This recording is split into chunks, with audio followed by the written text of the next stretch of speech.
né? Vou deixar realmente esse tipo de observação para vocês levarem daqui para frente. Tem pessoas que avaliam assim, a preguiça que tem e pensam, não sou preguiçoso não, porque é só uma preguicinha, né? Ok, pode ser que não tenha um potencial muito negativo, destrutivo, mas no geral, o que mais toca mesmo para a gente é quando a gente sabe que está adiando alguma coisa, né? Então é muito importante Sim, a gente pensar sobre isso. E aí, quando a gente adia alguma coisa, não se torna ainda uma doença. Mas por que a gente tem falado tanto, né, talvez de algumas décadas, falando de procrastinação? Né? Procrastinar se tornou algo tratado como uma situação, um problema, como uma doença mesmo, né? Então, por mais que a gente pense que a gente não tem uma doença sendo preguiçoso ou praticando preguiça ou vivendo a preguiça, né?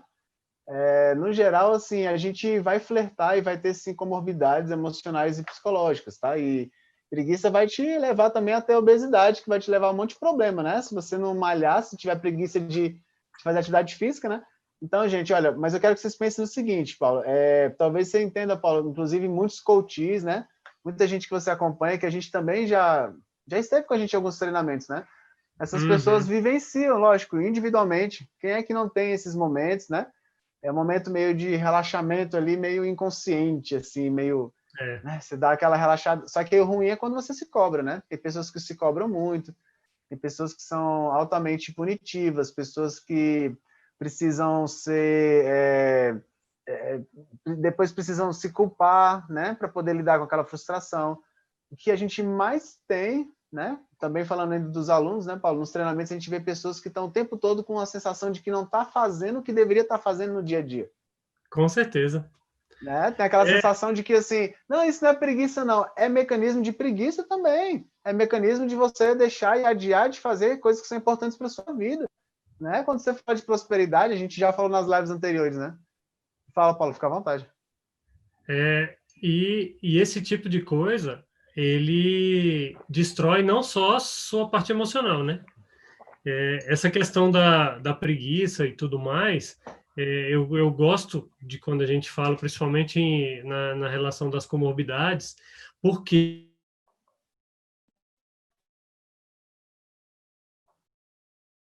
se eu não consigo, se eu não faço uma atividade regular, eu não consigo ter o resultado esperado. Que o nosso resultado esperado é estar bem fisicamente, emocionalmente e financeiramente. É uma tríplice aliança, como a gente fala, com a gente mesmo.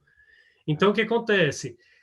Se eu deixo para fazer as coisas, principalmente, vou aprender sobre finanças no futuro, porque eu tenho preguiça. E aí, às vezes, fala assim: não, mas preguiça é tão agressivo. Tudo bem, então eu deixo para depois. Ok, mas você é que vai sofrer as consequências do deixar para depois, do ter preguiça, do, do, é, do ter o medo, inclusive. Porque quando a gente começa, a gente tem um frio na barriga. Quando a gente começa a aprender, dá uma emoção. Muitas É, pessoas pensam que o frio na barriga é porque ele tem que desistir. Não. O frio na barriga é normal. E é muito bom nós termos cada vez mais o frio na barriga. muito legal. Certo? Eu, E eu, as pessoas, assim, muitas pessoas me perguntam: nossa, você vive falando de finanças em casa e tudo mais. Eu falo muito de finanças. Por quê? Assim é que eu consigo realizar meus sonhos. Eu não consigo realizar meus sonhos se eu não falar de finanças. Mas claro que você precisa ter a materialização do seu sonho, que é é isso. você sonha, você deseja, e isso te impulsiona a não procrastinar, a ter a persistência para que você não relaxe, para que você, quando você chegar no seu próximo sonho, você ter a vontade de ter um outro sonho. E cada dia mais você ficar sempre naquela emoção, estar sempre no naquele êxtase. Porque a gente vai atrás dos sonhos cada vez que passa para que nós estejamos felizes todos os dias. Porque quem não sonha mais, eu já falei igual para minha filha, é, Alice, quem não sonha, quem não quer ser melhor, é porque a pessoa já morreu. E às vezes a pessoa, poxa, mas a pessoa está viva. Sim, ela já morreu para ela. Olha só que tem uma pessoa aqui do... Não, mas a Alice é uma sábia, né?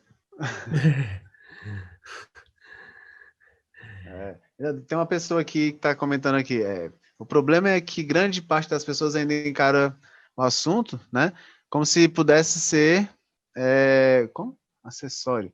Como se não, como se tivesse tudo bem não poupar, não investir. Não ter ideia de quanto ganha, do quanto que tem que trabalhar. Acho que é mais ou Isso. menos isso que ela está querendo dizer. Mais ou menos assim. É como se a gente tivesse mais ou menos condicionado a ter um hábito de pagar contas, né? De fechar as continhas no final do mês. Então, a preguiça vai além desse contexto de vontade de não fazer nada, né?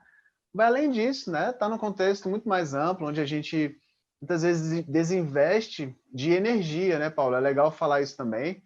Então, a gente está aí todos os dias, praticamente, né, atendendo também em consultório, e o Paulo também com as sessões, que ele assiste também muitas pessoas, a gente entende que o desânimo, né, a perda de vontade, muitas vezes até a própria perda de sentido.